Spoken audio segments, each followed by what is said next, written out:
Bismillahirrahmanirrahim. Assalamualaikum warahmatullahi wabarakatuh. Perkenalkan, nama saya Muhammad Hamidika Ananda. Pada video kali ini saya akan menjelaskan mengenai edukasi bioteknologi yang ditulis oleh Bapak Arman Anwar dalam jurnalnya yang berjudul Penerapan Bioteknologi Rekayasa Genetika di Bidang Medis ditinjau dari perspektif filsafat Pancasila, HAM, dan Hukum Kesehatan di Indonesia dalam jurnalisasi volume 17 nomor 4 pada bulan Oktober sampai dengan Desember 2010. Seperti yang kita ketahui bahwa riset biomedik yang dilakukan saat ini semakin aktual dan juga seiring dengan perkembangan pengetahuan dan teknologi medis. Nah, lahirnya bioteknologi modern ini ditandai dengan munculnya beberapa teknologi, salah satunya yaitu rekombinan DNA, yang mana teknologi ini bukan hanya memberikan harapan dapat disempurnakan proses dan produk saat ini, tetapi diharapkan juga mampu mengembangkan produk baru sama sekali. Nah, produk yang sebelumnya diperkirakan tidak mungkin dibuat dapat diubah dan bahkan itu memudahkan realisasi proses-proses lain yang baru pula. Kemudian juga teknik-teknik ini berkembang secara bertahap. Kemudian tiap tahapan yang ada tidak pernah lepas dari sikap pro dan kontra. Jadi ada pro, ada pun juga yang kontra karena tergantung beberapa hal. Kemudian juga bukan saja karena ilmu pengetahuan itu sendiri yang dipermasalahkan, melainkan juga daripada implikasi dan dampak yang ditimbulkan terhadap manusia, misalkan dari segi pertimbangan moral, etika, sosial, hukum, psikologi, dan teologi. Kemudian juga segala permasalahan yang timbul dapat diterapkan dalam bioteknologi medis yang meluas. Misalkan masalahnya tentang status sebagai subjek hukum dan status bagi orang tua yang melahirkan melalui proses rekayasa genetika. Salah satunya itu di atas cawan Petri atau piranti teknologi yang canggih. Kemudian juga hak-haknya dalam lingkungan kehidupan keluarga dan bermasyarakat. Kemudian juga penemuan ataupun pengembangan teknik-teknik yang ada menjawab masalah manusia jarang dan itu terlepas daripada dilema. Nah, di tangan manusia bioteknologi medis dapat dipakai untuk kepentingan baik yang jahat maupun yang baik.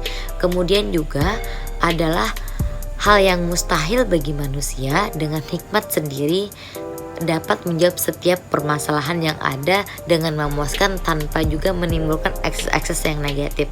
Nah, manusia di sini hanya dapat menciptakan bioteknologi medis tanpa mampu mengantisipasi dampak bioteknologi medis itu sendiri. Nah, contohnya itu dalam kasus bioteknologi medis cloning. Misalnya kan teknik ini berusaha untuk melepaskan proses reproduksi daripada hubungan kelamin dua organisme sejenis berbeda kelamin. Dan jika hal ini dilakukan, maka akan terbuka kemungkinan kehamilan dengan beragam permasalahannya seperti yang kita ketahui.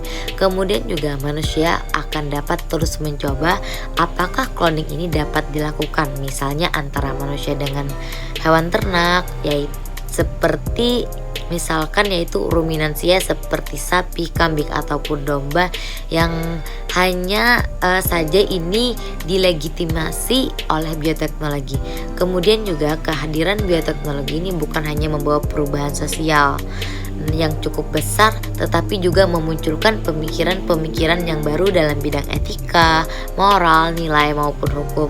Kemudian juga masalah etis akan segera timbul apabila bioteknologi medis ini diterapkan kepada manusia, karena dalam proses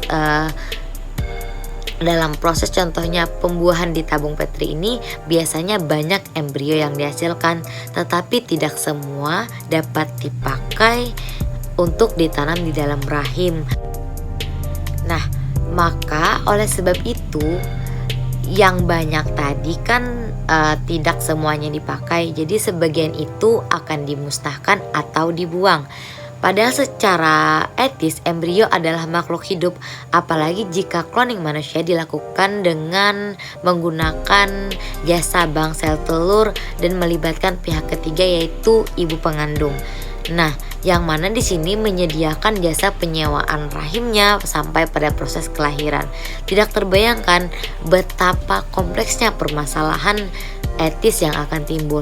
Nah, ketika manusia mengembangkan bioteknologi medis, sebagian juga menjadi optimis bahwa bioteknologi tersebut akan memberikan kemungkinan bagi manusia untuk hidup lebih panjang, kemudian juga mengobati lebih banyak penyakit, mendapatkan keturunan tanpa harus melalui lembaga perkawinan, kemudian juga memperkecil kemungkinan